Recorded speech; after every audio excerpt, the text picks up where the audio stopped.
दोस्तों, जैसा आप सभी जानते हैं कि हमारे देश के हिंदू धर्म के बहुत से पवित्र धार्मिक स्थलों में से एक है बागेश्वर धाम सरकार, जो मध्य प्रदेश के छतरपुर जिले के स्थित हनुमान जी का प्रमुख धार्मिक स्थल है। लाखों की संख्या में श्रद्धालु यहाँ अपनी मनोकामनाएं लेकर दर्शन के लिए जाते हैं और मान्यता है उनकी सभी समस्याएं दूर भी हो जाती हैं। अगर आप भी अपनी किसी मनोकामना को लेकर बागेश्वर धाम सरकार महाराज के दर्शन के लिए छतरपुर जाना चाहते हैं तो ये वीडियो अंत तक देखिएगा। अगर आपको पसंद आए तो लाइक करना ना भूलें और चैनल में पहली बार आए हैं चैनल को सब्सक्राइब करें। तो आज हम आपको अपने इस वीडियो के जरिए बताएंगे कि कैसे आप बागेश्वर धाम जा सकेंगे।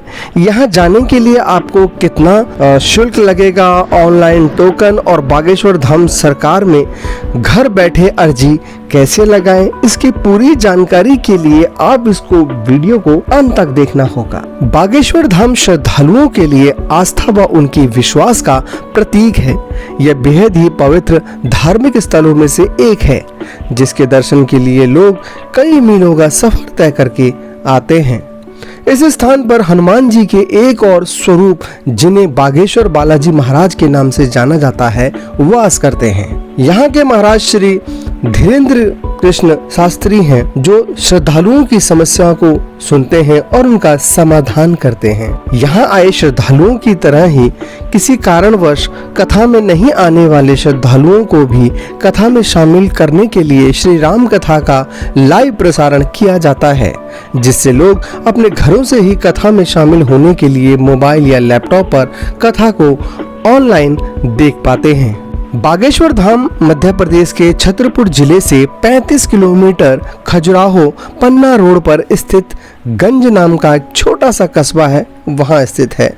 यहां से 3 किलोमीटर एक दूसरे बड़े गांव जाने के बाद बागेश्वर धाम के दर्शन होते हैं।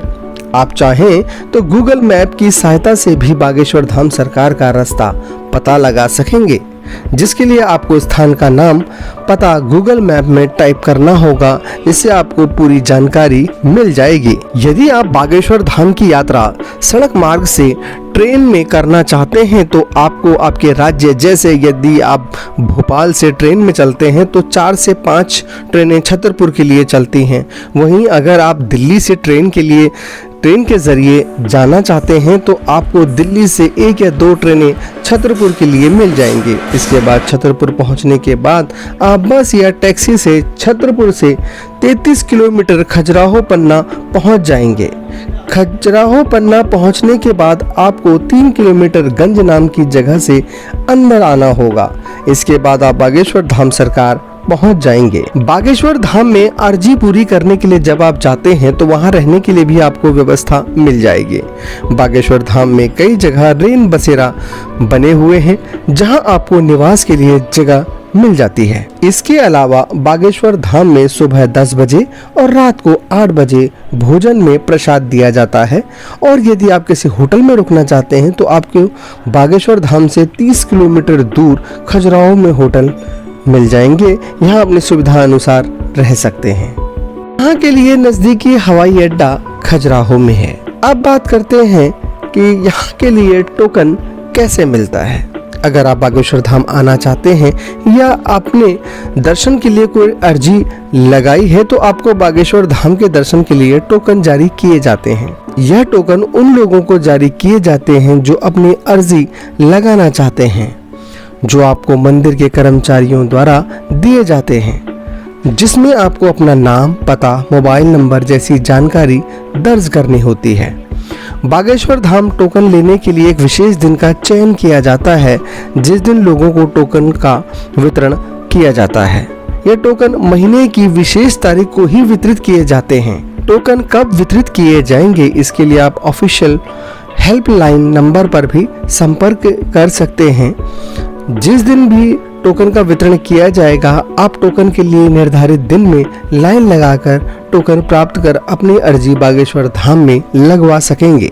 अर्जी के लिए जो तारीख दी जाएगी आपको उसी दिन बागेश्वर धाम सरकार में पहुंचना होगा। यहाँ आपको दिए गए टोकन के आधार पर महाराज जी से आपकी मुलाकात हो सकेगी। आपको आपकी समस्या का समाधान मिल सकेगा। धाम जाने के लिए दिए जाने वाले टोकन पर आपसे किसी तरह का शुल्क नहीं लिया जाता। इसके अलावा धाम में रहने और भंडारे के प्रसाद की पूरी व्यवस्था निःशुल्क रहती है। यहाँ के लिए कहा जाता है कि आप घर बैठे भी बागेश्वर धाम के लिए अर्जी लगा सकते हैं। बागेश्वर धाम जाने के लिए अगर आप घर बैठे ही अर्जी लगाना चाहते हैं तो आप महाराज जी द्वारा बताए गए 2 तरीकों से अपनी अर्जी लगा सकते हैं। पहला तरीका है, सबसे पहले आपको 3 दीपक और कटोरी में गंगा जल लें। अब इस मंत्र जैसे ओम बागेश्वराय वीर वीराय ओम फट स्वाहा का जाप करें। इससे आपकी अर्जी स्वीकार हो जाएगी। दूसरा तरीका है, सबसे पहले आपको एक लाल रंग का कपड़ा लेना होगा और अब उसमें नारियल लपेट लेना है। आपको नारियल लपेटने के समय अपने मन में अर्जी बांधनी होगी।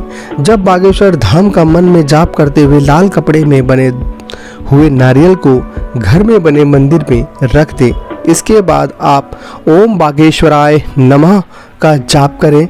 इस तरह आप घर बैठे ही अपनी अर्जी लगवा सकेंगे। अर्जी लगाने के बाद आपको कुछ चीज़ों का त्याग भी करना होता है।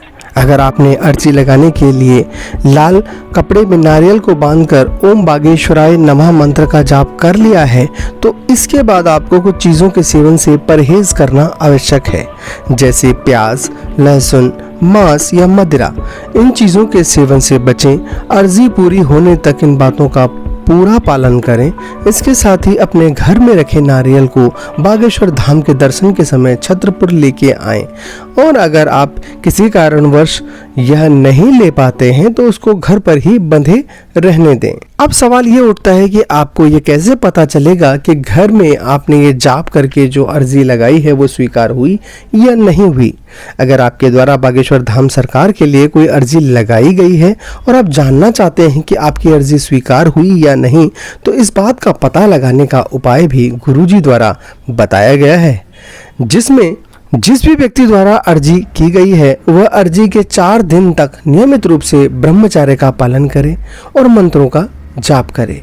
यदि आपकी अर्जी सच होगी और बागेश्वर धाम सद्गुरु देव सन्यासी जी स्वीकार कर लेते हैं तो आपके घर के किसी भी सदस्य के सपने में लगातार 2 दिन तक बंदर दिखाई देंगे। यदि ऐसा होता है तो समझ लीजिए बाबा जी ने आपकी अर्जी स्वीकार कर ली है, और यदि ऐसा नहीं होता तो निराशा की कोई बात नहीं। आप 2 से 3 बार और प्रयास कर पूरी श्रद्धा से दोबारा अर्जी लगाएं। ओम बागेश्वराय नमः। बोलो बागेश्वर धाम सरकार की जय।